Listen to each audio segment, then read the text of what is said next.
estaba la DAIA, que sacó un informe criticando, está muy pendiente la DAIA de este programa, lo sigue siempre, criticando a un profesor que utilizó este tema para problematizar lo que sucede en Gaza. Pero ahora sí le quiero dar la bienvenida a nuestros dos invitados de lujo. Les dije que hoy nos damos el gusto de hablar una hora de Irán, de Medio Oriente, del mundo que nos toca vivir. Leandro Albani, periodista, escritor, analista internacional. Hola Leandro, bienvenido. ¿Qué tal? Buenas noches, gracias por la invitación. Y también nos acompaña Oscar Rotundo, periodista, analista internacional, editor de Noticias Pía. ¿Qué tal, Oscar? Gracias por venirte.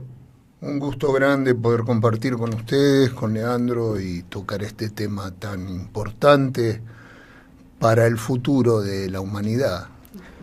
Bien, sí, no, para el futuro de la humanidad, realmente. Tremendo. Digo. Bueno, queremos arrancar con una especie de República Islámica del Irán para principiantes. Si tuvieras a mi sobrino de 15 años acá, Leandro, y le tuvieras que dar 3 o 4 líneas para entender qué es hoy la República Islámica del Irán y por qué ocupa este lugar de centralidad geopolítica, ¿qué le dirías?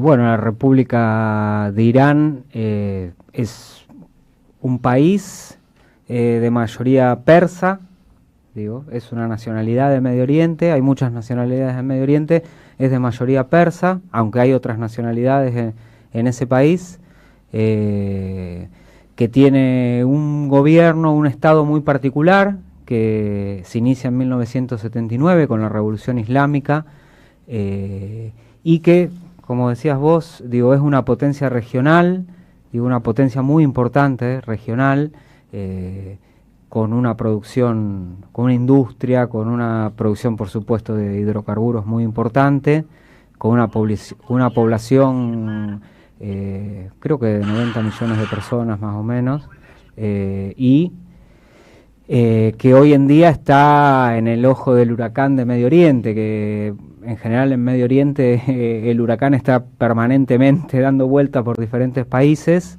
y bueno, con todo lo que estamos viendo estos días de ese enfrentamiento con Israel, también creo que ahí en este enfrentamiento Irán como Israel se está dando una puja hegemónica, ¿no? Digo, entiendo que la República Islámica de Irán, uno de sus objetivos siempre fue esa expansión hegemónica de su ideología, de su proyecto, y Israel por otro lado también. Digo, esto no lo digo yo, sino que está estudiado, se ha dicho muchísimas veces, y hoy se llega a este momento crítico, si se quiere, de dos potencias regionales en un enfrentamiento bélico, viendo cuál de las dos tiene más peso para la región.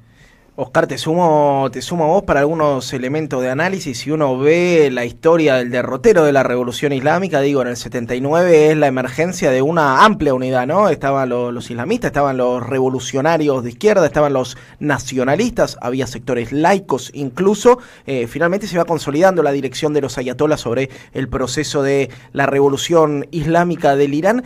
¿Y por qué llega? ¿Cuáles son los condimentos temporales que hacen que el ataque de Israel llegue en este momento? A ver, tendríamos que pensar de que a partir del comienzo del siglo XXI empieza a aparecer, a visibilizarse a nivel mundial una transición entre factores emergentes. Esos factores emergentes hoy lo podemos visibilizar como los constructores, son los constructores de esto que llamamos la multipolaridad. ¿Qué desafía esta multipolaridad?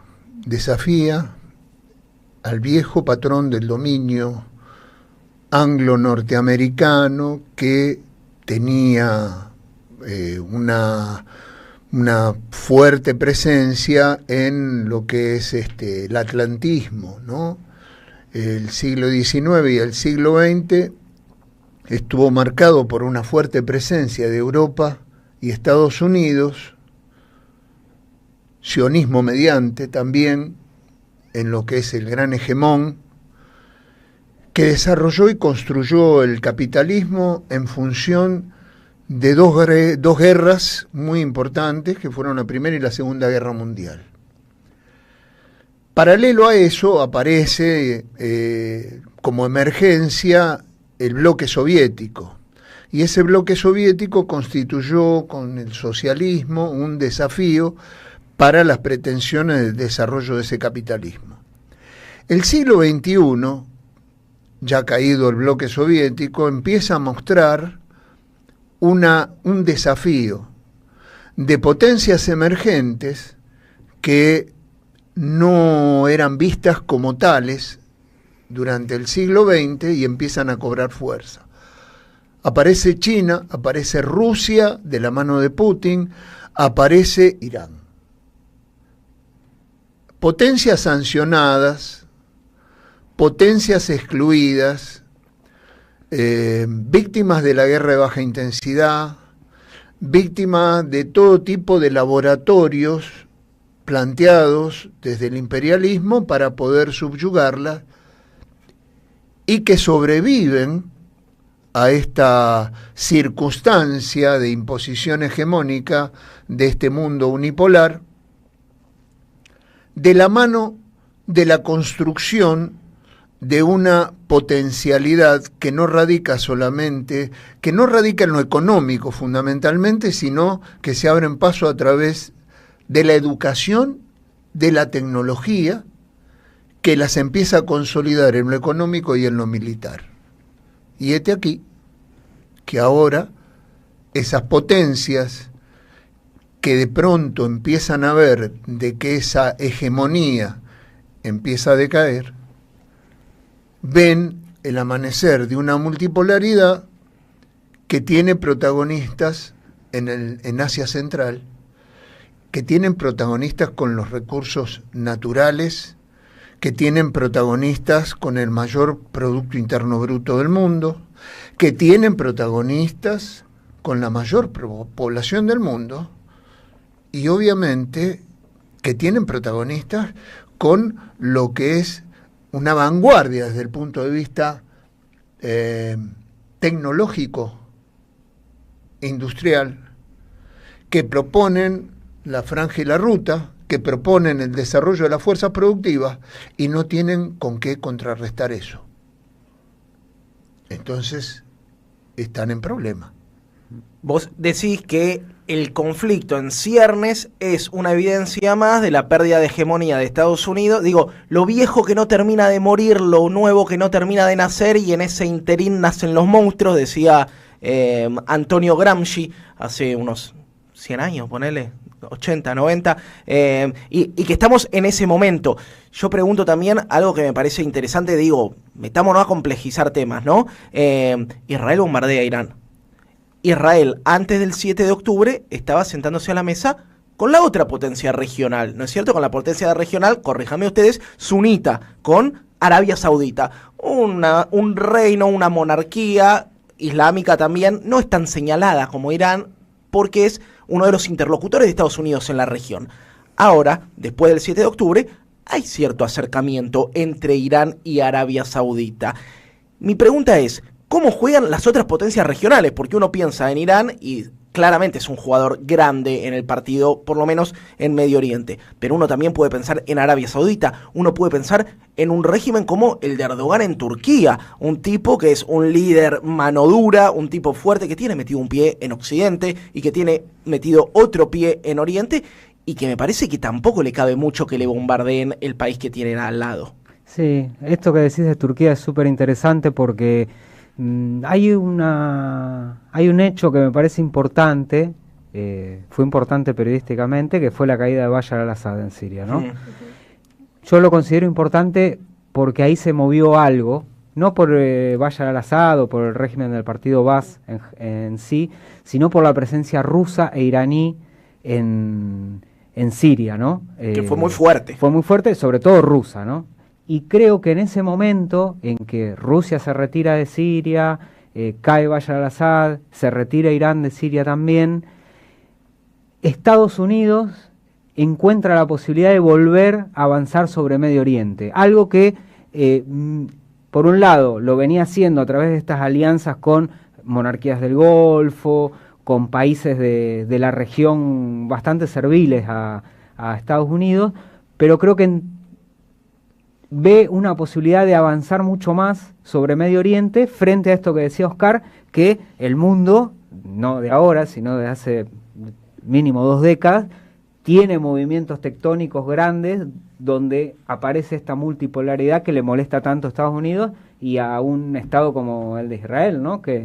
Y ahí, si bien recuerdo que en las noticias o en algunos análisis se mostraba a Turquía como la gran ganadora de eso, porque enfrentada a Bashar al-Assad, financiando grupos terroristas, yihadistas adentro de Siria, ahí no solamente considero que Estados Unidos avanza junto a Israel, porque son, bueno, aliados indiscutibles, sino que también ahí hay un temor en un gobierno como el de Erdogan, que ve la posibilidad de que esta escalada y este avance de Estados Unidos sobre Medio Oriente inevitablemente llegue a Turquía. Digo, hoy el gobierno de Erdogan y sobre todo algunos aliados que tienen el gobierno están viendo con muchísima preocupación que el próximo país es Turquía. Mirá. Digo, por eso están sucediendo algunas cosas en Turquía que no sucedieron hace 5 años atrás o 10 años atrás.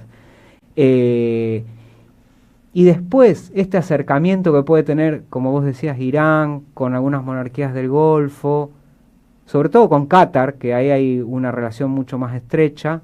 Digo, creo que está tan inestable la situación en Medio Oriente, que en general es inestable, pero ahora mucho más, que yo lo tomaría bastante con pinzas, porque las monarquías del Golfo, sobre todo Arabia Saudita, siempre ha sido muy contraria o en realidad muy favorable a Estados Unidos y ni que hablar con Israel. Digo, hay muchos países de Medio Oriente y del Magreb, del norte de África, que han normalizado las relaciones con Israel. Pienso en el Reino de Marruecos. Tal cual. Un gran promotor del poder blando de acercarse a Israel de los países árabes, ¿no? Y un gran comprador de armamento israelí. También. Y un gran colonizador de territorio, ¿no? Cómo todo termina mezclándose con todo. Pero creo que sucede esto. Lo que te digo, lo que veo más interesante, si se puede ver algo interesante de civiles muriendo, de bombardeos masivos, es que hay un temor en Medio Oriente por este avance que yo considero que Estados Unidos vio la posibilidad cuando Rusia se retiró un poco del territorio, salió de Siria, y de alguna u otra manera vieron la posibilidad de avanzar. Hablábamos afuera del aire con Oscar también, el factor Trump. Total. Que es, yo al menos no tengo capacidad de decir qué puede pasar con un gobierno como el de Trump, que un día te dice algo y a las 12 horas te tiró 3 bombas, no sé, esas bombas terribles que tiran ellos, y al otro día salió como un desaforado por Twitter a decir a pedir la paz. A pedir la paz. Es bastante difícil de poder entender. Digo, uno no tiene fuentes en el Pentágono o en la Casa Blanca, ¿no? Pero antes era un poco más sencillo ver cómo Estados Unidos se podía mover y ahora es medio difícil, ¿no? Es una incógnita, es una paradoja, Trump. No, yo decía, hablaba de la multipolaridad, pero también en este fenómeno, esa multipolaridad tiene cuerpo, tiene los BRICS, tiene cuerpo, tiene la Organización de Cooperación de Shanghái. Irán, miembro de los BRICS, recientemente adscripto, perdón que te interrumpa. Sí, no, y tiene esas contradicciones. Hablábamos de Turquía, miembro de la OTAN. Pero al mismo tiempo, esa OTAN, porque no podemos despegarnos también del conflicto de Ucrania. O sea, esta guerra de las 5 líneas rojas desde los 90, que ha sido violada por la OTAN y que provoca todo un mare magnum para la intervención de Rusia con su misión especial, también forman parte de esta desesperada posibilidad de meterse en Asia Central porque no tienen cómo que no sea a través de la guerra. Entonces, ¿qué es lo que ocurre? Cuando nosotros abrimos el panorama y vemos todo el mapa, vemos que también hay desarrollos corpóreos que involucran a las distintas naciones, la India, Pakistán, Afganistán, China y Afganistán, los chinos haciendo turismo en Afganistán, Irán y Arabia Saudita, Yemen desafiando a Estados Unidos y bombardeando a Israel, generando antecedentes históricos, porque Israel, que siempre pensó y siempre apostó a la ayuda de Estados Unidos para que le sacara las papas del fuego, claro. Y vemos que hay un montón de paradigmas que se han caído y que en realidad, en el marco de esta multipolaridad, hay una herramienta política que pone en discusión las relaciones formales entre los países, porque prevalecen los intereses mirando hacia adelante.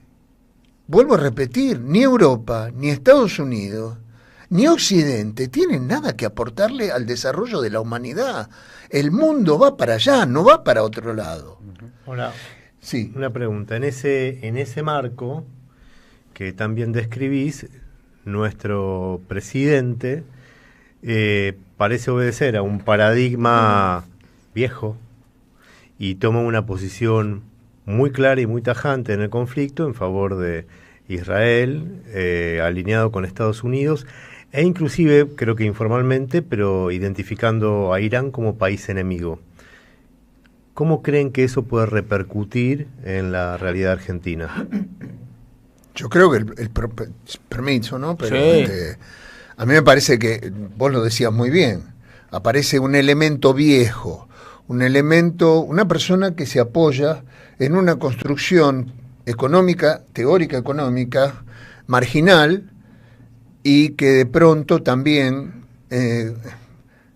no lleva la política que Trump pretende llevar adelante en Estados Unidos, pero se alinea con las cosas que Trump plantea, y a contramano de la historia nuestra, de nuestra propia historia, pretende ser el rescatador de las necesidades del sionismo, que es una formación política también que viene del siglo XIX y que ha irrumpido a través de Gran Bretaña en Medio Oriente de una manera exógena, y ahora se encuentra en graves problemas. ¿Por qué? Porque no puede tampoco cubrir las necesidades con sus políticas neoliberales, las necesidades del propio pueblo judío y las necesidades de la región. Lo mismo le pasa a Marruecos. ¿Qué hace Marruecos en un África que empieza a despertar, que empieza a tener elementos disidentes de la vieja política colonialista y empieza a plantear una posibilidad al futuro que no tiene nada que ver con el colonialismo que le plantea su socio israelí? Ahora, te hago una pregunta por ahí, o una repregunta por ahí, lo voy a decir de una manera muy bestial. Lo primero que uno puede pensar desde el sentido común, inclusive injusto e infundado, pero es, acabamos de comprar un atentado. ¿Sí? Lo primero que uno puede pensar es eso, hacer como una transpolación mecánica, decir, acá pasó esto en determinado momento de la Argentina, acabamos de alinearnos de esta manera, acabamos de comprar un atentado. Probablemente vos, digamos, o ustedes me desmientan como esta mirada trágica o tan mecánica que asocia como la posibilidad de un atentado a un conflicto con un Estado, ¿no? Pero por ahí hay otra cuestión, ustedes hablaban de los BRICS, ¿no? Que tiene que ver con cuestiones económicas, con ayudas que puede necesitar Argentina, con, digamos, salidas de situaciones de emergencia, que probablemente vivamos más temprano que tarde. ¿Cómo ven que afecta esta decisión, o que puede afectar esta decisión de nuestro presidente a nuestras vidas cotidianas? Sí, mira, me parece que la posición del presidente Milei está caduca. Ajá. Digo, es caduca, está ya atrasa décadas, si se quiere. Digo, a veces vos me... que es Argentina y Paraguay, ¿no? Sí, vos recién decías qué beneficios le trae a Argentina. En realidad, ninguno. No, digo, beneficios o perjuicios. Sí, no, sí, pero yo a veces digo, muchas veces en este mundo hiperglobalizado se habla de las relaciones económicas. Digo, Argentina, por tener un alineamiento férreo y ciego con Israel, no esperemos que haya ningún tipo de beneficio económico, más allá de la posición de la diplomacia argentina con respecto al conflicto palestino-israel, que siempre fue de alguna manera neutral o siempre llamando a la paz o a resolver la cuestión a través del diálogo. Podemos discutir si eso funciona o no, si nos gusta la política de relaciones exteriores del Estado argentino, pero Milei viene a plantear algo caduco que no tiene beneficio material para Argentina, que está cargada de orientalismo, de una visión orientalista. Digo, esto que vos decís, nos compramos o nos ganamos un atentado, yo entiendo a lo que te referís, pero eso que no lo decís vos, sino que es un pensamiento que está en este aire. Gobierno, sí, es una visión sumamente orientalista que pone a un pueblo, que es el pueblo iraní, y a su dirigencia, nos guste más, nos guste menos, como un país con capacidad para responder con un atentado. Digo, los atentados que sufrió este país, digo, nunca se aclaró del todo. Digo, es una capa, yo no lo conozco. De hecho, cuando se quiso aclarar, cuando se construyó un instrumento como el memorándum, lo que los bloquearon fueron los operadores del sionismo a nivel local. Claro, entonces, digo, Argentina con esta posición no gana nada, no creo que gane tampoco un atentado, porque los iraníes no son unos locos que andan poniendo bomba por el mundo, como los pueblos de Medio Oriente no están todo el tiempo con fusiles tirándose bombas. Yo no creo que me atrevo a decir que ni ningún hombre o mujer de Irán, y hasta me atrevo a decir que nadie, o no sé si nadie, pero mucha gente en Israel, no están festejando una guerra que cuesta civiles, que cuesta vidas, que cuesta un montón de cosas. Y creo que eso de que la posición del gobierno argentino es caduca, me parece una definición interesante porque no a veces trato de no pensarlo así, pero es tan caprichoso como las posiciones de Trump, de capricho, de yo te tiro la bomba, yo lo resuelvo, tuiteo. Digo, la verdad que la política exterior en Argentina, con Milei, está comprobado que está la Cancillería casi desmantelada, en este tema puntual no tiene ningún rédito de ningún tipo, ni positivo, negativo sí, porque es alinearte con un Estado que está cometiendo un genocidio en la Franja de Gaza, que bombardea hoy cualquier país porque está cubierto por un sistema de impunidad internacional, pero no tiene ni pies ni cabeza, solamente la obsesión de un presidente con ese Estado. Sí, y te sumo algo más, un país que nunca ha estado alineado con las reivindicaciones argentinas sobre su principal conflicto soberano, que es la ocupación británica del decadente Imperio Británico sobre un cuarto de nuestro territorio, ¿no? Cuando la absoluta totalidad de los países árabes, digo, le hace árabes, le hace musulmanes, le hace norafricanos, han apoyado la reivindicación anticolonial argentina. Súmate, Belu, dale. Sí, les quería preguntar un poco sobre el factor nuclear, que está muy presente, por lo menos en lo discursivo. Bueno, tanto Israel como Estados Unidos son dos potencias nucleares y por lo menos discursivamente se intenta desmantelar una posible potencia nuclear que sería Irán. Digo, para explicarlo un poco a la gente, porque está como muy en el aire esto, como, bueno, Irán tiene es poderío nuclear. El presidente de Irán acaba de pronunciarse en función de ir en contra de las armas nucleares en la región. Ahora, los que no aceptan ningún tipo de control sobre la posibilidad de desarrollo armamentístico nuclear son tanto Estados Unidos como Israel. Es un chiste esto.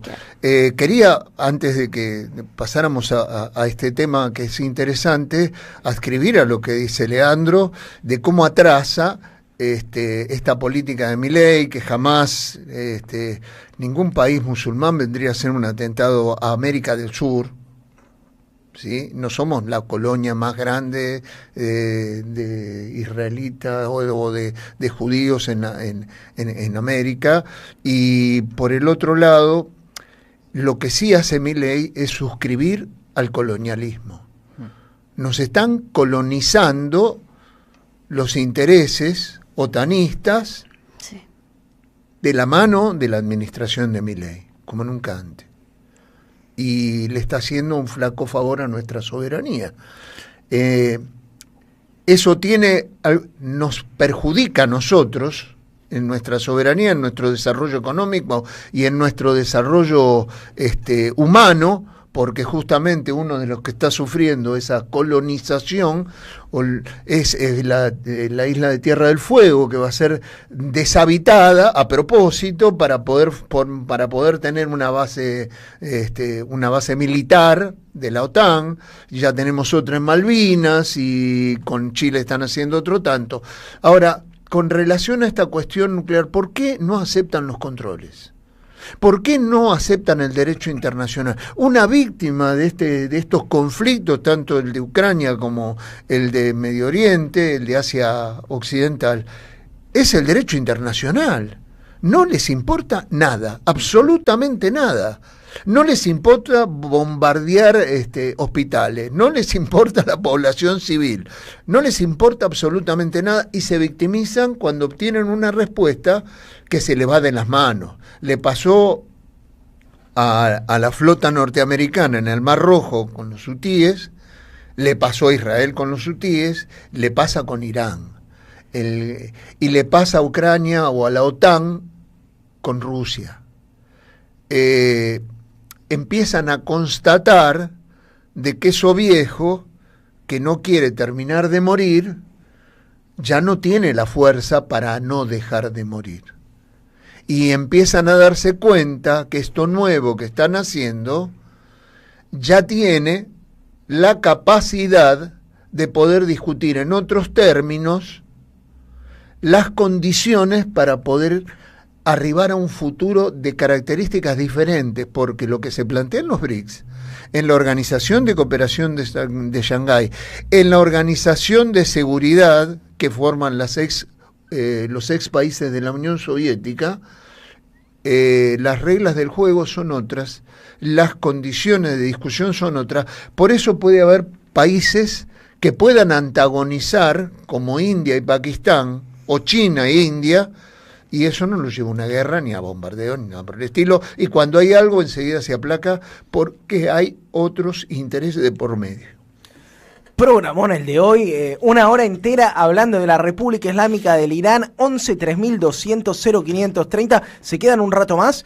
Después de la tanda seguimos charlando con dos grandes colegas, Leandro Albani, Oscar Rotundo, en esto que se llama Y si sale 22:42 en toda la República Argentina. Seguimos en la Radio de las Madres. Este es el programa del Grito del Sur. Le hemos puesto Y si sale bien porque es una moneda al aire. El día que no estemos, naturalícenlo, porque estamos todo el tiempo tratando de tensarla un poquito. Siempre todo el tiempo, miércoles tras miércoles, conflicto tras conflicto. Sí, hasta que no nos echen o consigamos el auspicio de la DAIA, ¿sí? Dos escenarios que parecen bastante difíciles, no nos vamos a ir.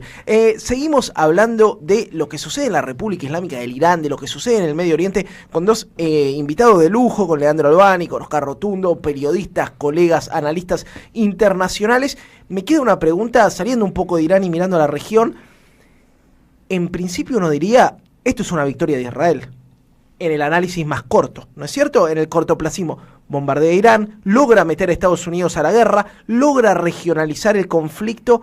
Al mismo tiempo parece una explicación simplista, porque Israel no para de perder apoyos en Europa, por ejemplo, ni que hablar al interior de Estados Unidos, donde la situación se vuelve cada vez más sensible.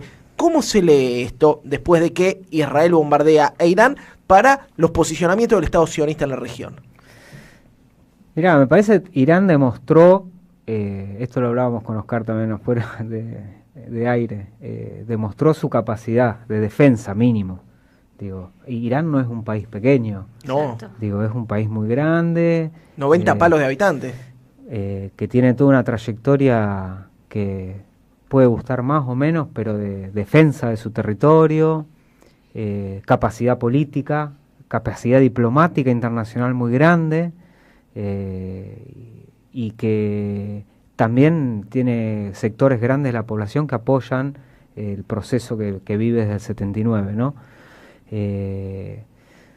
Yo a veces pienso en estos enfrentamientos bélicos, en estas situaciones de tensión como empates técnicos, ¿no? Como que ninguno de los dos logra imponer algo. No sé si ambos países estaban intentando imponer algo. Entiendo que Irán se estaba defendiendo de una agresión, como decía Oscar, que Israel no respeta el derecho internacional, no de ahora, sino de hace muchísimo tiempo.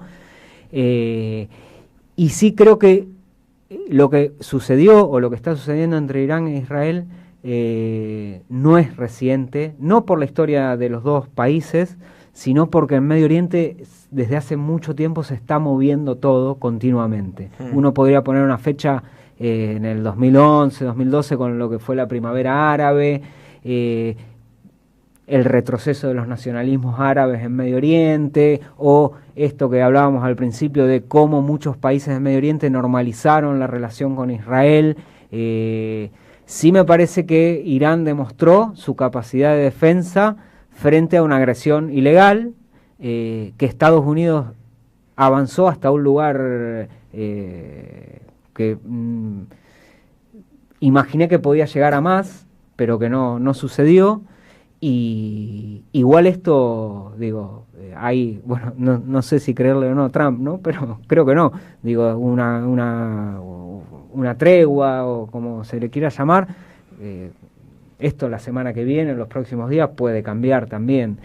Pero creo que ambos países demostraron su capacidad y su capacidad política también, digo, porque muchas veces cuando hablamos de Medio Oriente caemos siempre en la cuestión bélica o en la cuestión de la violencia armada, etcétera, etcétera, y creo que también esto nos demostró la capacidad diplomática y política de ambos países. Sin duda Israel, digo, más allá de que yo tengo la teoría de que Israel cuenta con un sistema de impunidad internacional, digo, pues cuenta con eso para poder hacer, no lo que hizo con Irán, solamente, lo que está haciendo en Gaza, ¿no? Claro. Pero creo que es como una especie de...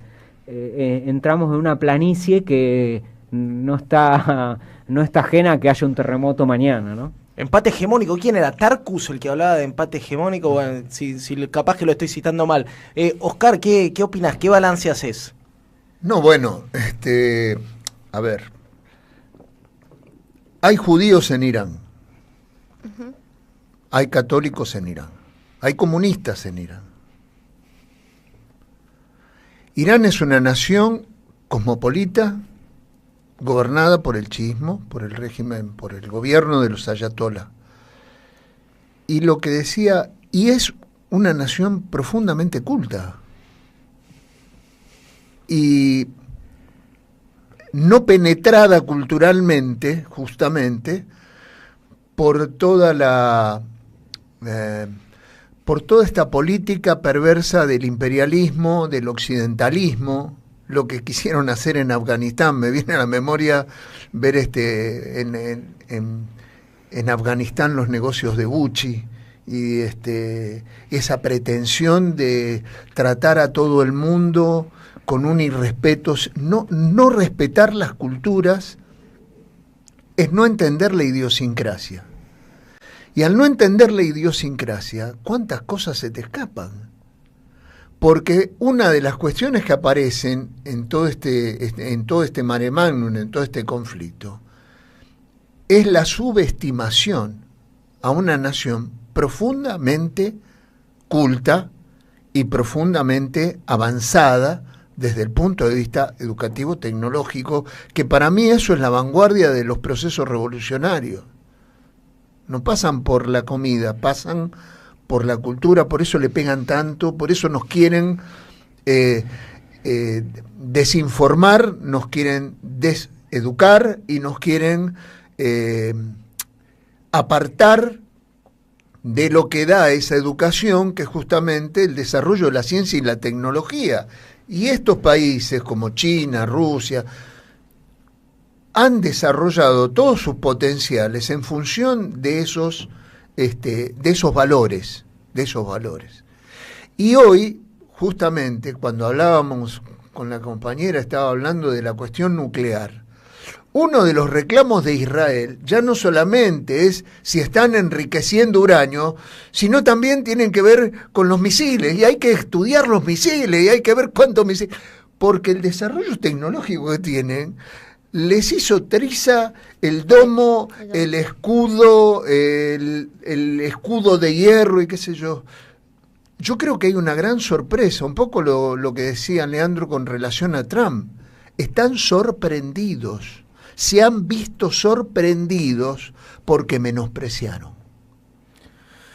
Muchos mensajes que llegan al 11 3200 0530, les leo algunos. Saludos, Yair y la mesa. En la Edad Media, cuando Europa estaba sumida en la barbarie y la guerra, Persia, ahora Irán, desarrolló la matemática, la medicina, la filosofía que usamos hoy. Irán tiene 7 ciudades con red de subtes, nosotros solo una, nos dice Fernando desde Quilmes. Gracias, compañeros, gran programa. Irán nos muestra el camino, dice Fernando Simoa. Silvia dice, si después podés aclarar el concepto de orientalismo, porque dice que ella lo conoce por Said y que, bueno, que si lo podés desarrollar vos. Leandro, David, muy buen programa, acá estamos bancando como siempre. Mario de Mataderos, buenas noches equipo, Yair, Belu, Gabriel, aguante River, pone acá, estoy escuchando atento la hora dedicada a Irán y el conflicto mientras miro el partido en mute. Acá estamos en la misma, Mario, así que quédate tranquilo que lo estamos siguiendo. Mañana nos vemos en la plaza. ¿Te sumás, Gaby? Sí, tradicionalmente vimos siempre como a Israel de modo como casi automático, como una especie de base militar de Estados Unidos en la región. ¿Esto sigue siendo así de automático o hay momentos en donde parece que a los Estados Unidos Israel se le comienza a ir de las manos? Se autonomiza de una manera incómoda para los propios Estados Unidos. Sí, vos sabés que es interesante eso. A mí siempre, cuando uno lee, estudia sobre el tema, hay cierto debate que lo voy a simplificar mucho, es que si Estados Unidos controla a Israel o Israel controla a Estados Unidos, sobre todo su política exterior, ¿no? Porque más vigente que nunca hoy ese debate, ¿no? Hay un ensayo muy interesante, tiene muchos años ya, que escribieron dos, creo que académicos estadounidenses, ellos neoconservadores, son paleoconservadores, o sea que de la edad de piedra del conservadurismo, que son muy críticos al Estado de Israel y plantean esta teoría de que Israel controla sobre todo la política exterior de Estados Unidos. Pero me parece que también ahí hay, como es recíproco, ¿no? La necesidad esta de alimentarse entre estos dos países para controlar, Yo no sé si Israel se les va de las manos a Estados Unidos, porque también la clase política estadounidense es en general pro-sionista o es sionista directamente, y Israel está gobernado por esa ideología, está creado sobre esa ideología que es bastante terrible, y también la dependencia, ¿no? La dependencia tiene Israel, como decía Oscar, Israel es un país hiperdependiente de Estados Unidos en lo económico, ¿no? Sí, pero te lo digo porque hay como una premisa, algo de lo que se ha hablado últimamente, que por ahí ustedes me desasnan, pero que es que el ataque de Israel a Irán fue un ataque no consultado con Estados Unidos, que Trump participa como bélicamente del ataque, se suma en un segundo momento, en una segunda instancia, y que previamente tenía negociaciones con Irán, como de alguna manera hay algo y que después, cuando de una manera medio desprolija Trump declara la paz entre Irán y Israel, el Estado de Israel sigue atacando. Entonces ahí hay algo que yo, por lo menos con los datos que tengo, no termino de entender cuál es la dinámica, el modo en el que ha funcionado eso. Sí. Volvemos al fenómeno Trump. Ajá. Trump bombardea. Hay algunos compañeros, algunos analistas y y gente que lo veía a Trump antes de las elecciones, no solamente de esta segunda asunción, sino de la primera, así como pasó con Obama también, por cuestiones... Claro, era negro, ¿cómo se va a poner? Claro, cómo era, cómo iba a atentar contra fue premio Nobel de la Paz. Sí, claro, sí. bueno, Un ahora pacifista loco. este personaje también va a ser, ya lo quieren montar como premio Nobel de la Paz. Pero Trump bombardea el empresario, que como empresario es un pacifista, bombardeó Yemen. Y los hutíes le bombardearon los portaaviones. Y enseguida vino la paz. Enseguida vino la paz. Trump bombardea las centrales nucleares. Ahí hay un párrafo aparte, ¿no? Que no tienen pérdida de radiación, que no tienen muertos, que no generaron lo de Chernobyl, ¿no? Entonces yo no sé qué fue lo que bombardearon, pero ellos dicen que bombardearon 3 centrales nucleares. Y automáticamente Irán bombardea la base más importante que tiene en Qatar. Tampoco hay muertos, etcétera, etcétera. Y Trump declara la paz. Él la declara. Llegamos a la paz, se acabó la guerra, 12 días, ya estamos, terminamos, etcétera. Hay una relación entre Trump y Netanyahu que no es la misma que siempre tuvieron o que otros gobiernos de Israel tuvieron con los gobiernos norteamericanos, ¿sí? Muchos acuerdos en los que participó la OLP, etcétera, se dieron también con Clinton, con otras administraciones. Hay una relación muy compleja de la administración de Netanyahu con su propio pueblo. ¿Por qué? Todo lo que Netanyahu desarrolló en función de mantenerse en el gobierno, fracasó. No pudo llegar a un acuerdo con Hamás para la restitución, para que se llegara a un acuerdo sobre el tema de lo del 7 de octubre. De los rehenes. Sí, de los rehenes, de los retenidos, de la gente que está, porque hubo también capturados militares que también forman parte de esa nómina. La política de tierra arrasada que él está tratando de llevar adelante es una política que ahora, con esta vuelta por parte de Irán y de los hutíes, tiene otra característica, porque ya no es unidimensional, ya no es solamente de un lado hacia los civiles, los niños, las mujeres palestinas. Ahora esto entra dentro de otro rango, que el 7 de octubre, con la intervención de Hamás, empezó a generarse ese desafío de decir: vos no sos el que va a actuar sobre nuestro territorio, sino nosotros te vamos a contestar, como nunca antes había ocurrido, y ahora eso con los hutíes y con Irán empieza a profundizarse. O sea, esta impunidad de la que hablaba Leandro, de la que siempre ha contado, ya no es tal. Ahora, la gran pregunta es, ¿alguien puede ponerle un freno a Israel? Uno se pone a pensar, el Consejo de Seguridad de las Naciones Unidas, yo digo, no.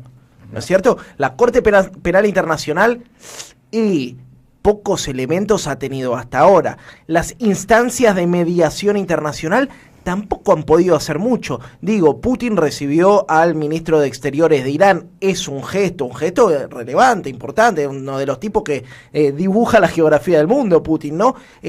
Pero tampoco pareciera que ni Rusia ni China se van a meter a tirar tiros para ponerle un freno a Israel. ¿Qué pasa? Digo, y además te sumo algo. Un escenario, por lo menos desde mi punto de vista, más favorable que hace 20 años, ¿no? Con una monarquía jordana que está arrodillada ante Estados Unidos, con un gobierno de Egipto que es bastante codescendiente o por lo menos poco amigable con la situación del pueblo palestino, con una Siria en manos de los yihadistas y con un Líbano muy debilitado económica y políticamente, ¿no? Los principales países que rodean a Israel, que han sabido ser oposiciones políticas a ese proyecto en el Medio Oriente, hoy parecen debilitados. ¿Alguien le puede poner un límite a Israel o ustedes ven que vamos a continuar 5, 10, 20 años más de masacres impunes, de genocidios impunes? Pero hay un gobierno y hay un pueblo carne de cañón, que pone los soldados, que pone su...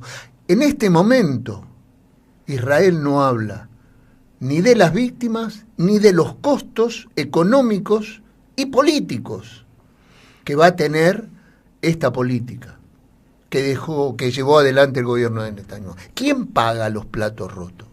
¿Y hasta dónde el pueblo que se manifestó en la calle, que fue reprimido, que fue golpeado? Que estuvo a punto de ponerlo a Netanyahu, digámoslo. Bueno. Antes del 7 de octubre, Netanyahu tenía... Claro, había hecho también la reforma, ¿no? Vos decís, en su reforma judicial. Pregunta a lo Fantino. ¿Vos decís que esto puede transformarse en una especie de Vietnam para Netanyahu? Yo creo que los pueblos están... el pueblo de Israel va a poner la sangre y va a poner los costos hasta que diga basta, como siempre pasa. El problema es que ellos, lo que quisieron generar en Irán, justamente, todo esto apuntaba a tratar de derrocar la monarquía, el gobierno de los ayatolás. Y la gente, ¿quién salió a apoyar al gobierno? Inclusive había un general que lo daban por muerto, que lo habían asesinado, y estaba ahí entre la gente. Hasta los muertos lo bancan. Pero ¿cómo es esto? ¿Y por qué no sale el pueblo de Israel a bancar que su gobierno triunfó en la guerra contra... ¿Por qué no salen a bancar? Porque tienen que ver quién va a pagar todo ese desastre. Y el responsable de ese desastre es el gobierno de Netanyahu. Es interesante lo que dice Oscar y me parece súper importante. Internamente, Israel. ¿Qué va a pasar con el pueblo que vive en Israel, en el Estado que responde al Estado de Israel? Yo soy un poco pesimista frente a la expresión de descontento del pueblo israelí. Por un lado, comparto lo que dice Oscar, que esta sangría económica de Israel en algún momento va a empezar a, más allá de que hay un gran caño que va de Washington a Tel Aviv y donde pasan dólares y dólares y dólares, pero pienso en estas grandes protestas que decías vos contra Netanyahu, ¿no? Por cuestiones de corrupción, etcétera, pero donde no había temas presentes ahí, la cuestión palestina no está presente en esas protestas y van una de la mano de la otra porque vivís en un país que está colonizando un territorio en el que vos llegaste, más allá de cuestiones históricas de la larga historia, pero donde la inmigración fue europea, no es así, no estamos diciendo ninguna locura, la historia lo dice. Me pregunto eso, yo soy un poco, no sé si va a suceder algo internamente en Israel como para que se detenga esto que hablábamos al principio, que es un plan hegemónico que tiene el Estado de Israel desde sus raíces hacia otras partes del Medio Oriente. Porque puede haber protestas masivas contra Netanyahu, pero ¿qué sucede con la política exterior de Israel?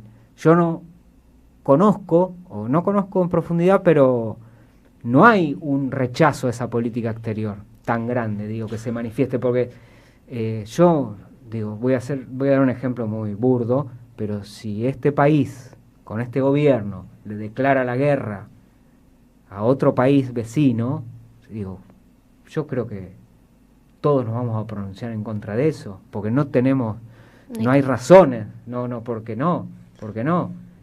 Pero en Israel no se ve eso. También hay que tener en cuenta la composición y la educación, como bien decía Oscar, de esa sociedad. Sí, la columna vertebral de Israel, como para Argentina, todavía hoy, pese a todos los golpes, es el movimiento obrero. En Israel es las fuerzas militares. La columna vertebral de ese Estado son las fuerzas militares.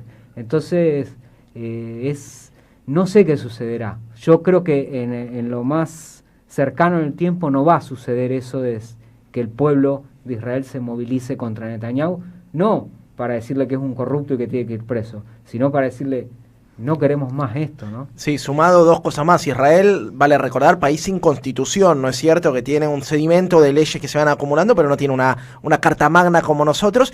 Y sumo algo más, en la línea de lo que traía Leandro, de esta situación que podemos fechar de un tiempo a esta parte, desde el 7 de octubre hasta ahora, sale muy fortalecida el ala de extrema derecha. Uno piensa en Smotrich, piensa en Ben Gvir, los tipos que son, digo, esta palabra me la banco, yo soy nieto del holocausto, nazis sionistas, ¿no? Tipos que hablan de limpiezas étnicas, de que los niños, los únicos inocentes son los niños menores de 4 años, lo dice la Daya acá, que le mandamos un beso, ¿sí? A la Daya que siempre escucha este programa.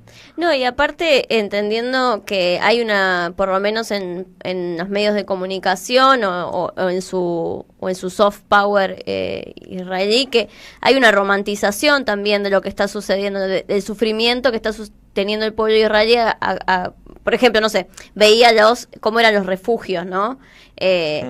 Todas esas cosas van construyendo también, bueno, somos un pueblo que resiste, que está preparado para esto, porque sabemos que la región nos odia, y lo vemos, y vemos también personas argentinas que están allá y también no están, digo, porque uno los ve también saliendo en los medios de comunicación, hablando abiertamente sobre los refugios y cómo están resistiendo y demás. Esa especie, bueno, vamos a bancar este momento porque sabemos que es lo que nos... que el odio en la región es para con nosotros y no nosotros contra la masacre que están haciendo en Palestina. Yo también veo por ahí mucha legitimación, aunque no sea directamente, pero sí de resistencia, que ellos están preparados para estos embates de los iraníes o de otros enemigos del pueblo de Israel. Yo te hago una pregunta. Sí. Los que nosotros estamos viendo por televisión que están huyendo con sus maletas, se están yendo. ¿Van a volver? ¿Van a hacerse cargo de la política del gran Israel? No. De limpiarse el Líbano, Siria, Jordania, Irak, Irán. ¿Se van a hacer cargo de eso? Porque ahora se están yendo, no solamente a los refugios, se están yendo porque es inviable un Estado que después del 7 de octubre quedó en evidencia como que no puede defender su territorio y el ocupado. Entonces, frontera, o sea, digamos, territorio que no se habita, es indefendible. Y demostraron que no lo pueden defender. No pueden seguir con la ocupación. Ya tienen una resistencia, tanto en Gaza como en Cisjordania, a costa de genocidio. Sí, Tuvieron que recurrir al genocidio que venían perpetrando desde 1948 y antes, sistemáticamente, y que de pronto, después del 7 de octubre, tuvieron que avanzar con todo bombardeo, sin respetar absolutamente nada. Y ahora con las topadoras, y lo decían, no van a tener a dónde volver. Bueno, ahora yo preguntaría, ¿alguien va a volver a ocupar esos territorios que ellos dicen que los palestinos no van a tener que volver? Que esos 2 millones de personas de Gaza se tenían que ir a Egipto, se tenían que ir a Jordania, a otro lado, porque no iban a tener a dónde volver. ¿A dónde van a volver ellos?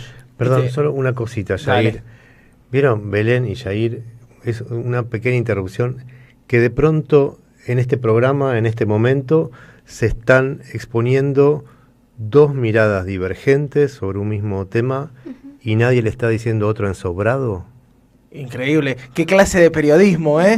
¿Qué está pasando con el periodismo argentino? Lo que pasa es que estamos todos ensobrados. Ese es el tema, entonces, entre fantasmas no nos pisamos la manta. Quiero agradecerles profundamente. Quiero aprovechar, yo he leído ya un libro de Kurdistán de él, este es uno nuevo, les quiero recomendar Kurdistán Urgente, es el libro de Leandro, Historias de un pueblo en resistencia, la editorial es Batalla de Ideas, que me invitaron a la apertura de un local de Batalla de Ideas que va a estar aquí en el barrio de San Telmo, puede ser, bueno, después lo voy a chivatear bien, pero se viene el local de Batalla de Ideas, Kurdistán Urgente. Contame en 2 minutos de qué trata, Leandro. El libro ese recopilé todo el trabajo que hice entre el 2008 y 2013 sobre cuestiones kurdas, Ahí hay artículos, una serie de artículos, más que nada reportajes y entrevistas a hombres y mujeres de Kurdistán que pude hacer. Y bueno, es como... tiene que ver un poco con el resto de los libros, porque acá traté de algunos temas puntuales de Kurdistán, que es un tema que vengo trabajando hace mucho, enfocarme en esos temas puntuales que en los otros libros no aparecían, así que es como un trabajo periodístico así, es las voces de hombres y mujeres de Kurdistán y reportajes sobre temas que me interesaban y que no había podido tratar en otros libros, así que ahí tienen. Más que interesante, si no conoce, algún día haremos un especial del pueblo kurdo, de Öcalan, de la historia de las IPG, ¿no? Del pueblo kurdo en armas por su liberación. Quiero agradecerle muchísimo, Oscar. ¿Sí? ¿Yo puedo pasar un chivo? Obvio, para eso te invitamos yo no he escrito, a las 11:10 de la noche. Yo no he escrito ningún libro todavía, pero los invito a que vean la página nuestra, noticiaspia.com, y ahí van a poder ver varios libros que tenemos, que se conecten con nuestras redes sociales. Y bueno, desde ya le mando un saludo a todo el equipo que está escuchando este programa. Y bueno, y agradecerles este espacio y el haber podido compartir con Leandro y con ustedes un tema tan interesante que no hay que agotarlo. No. Porque es un tema hacia adelante, no es un tema hacia atrás. Esto no forma parte de la historia, forma parte de un futuro que obviamente nos tiene comprometidos a todos y que tenemos que empezar a analizar finamente para que no nos engañen y no nos quiten esta posibilidad de información que nos brinda la Radio de las Madres, porque somos una voz diferente en un espectro de sobrados.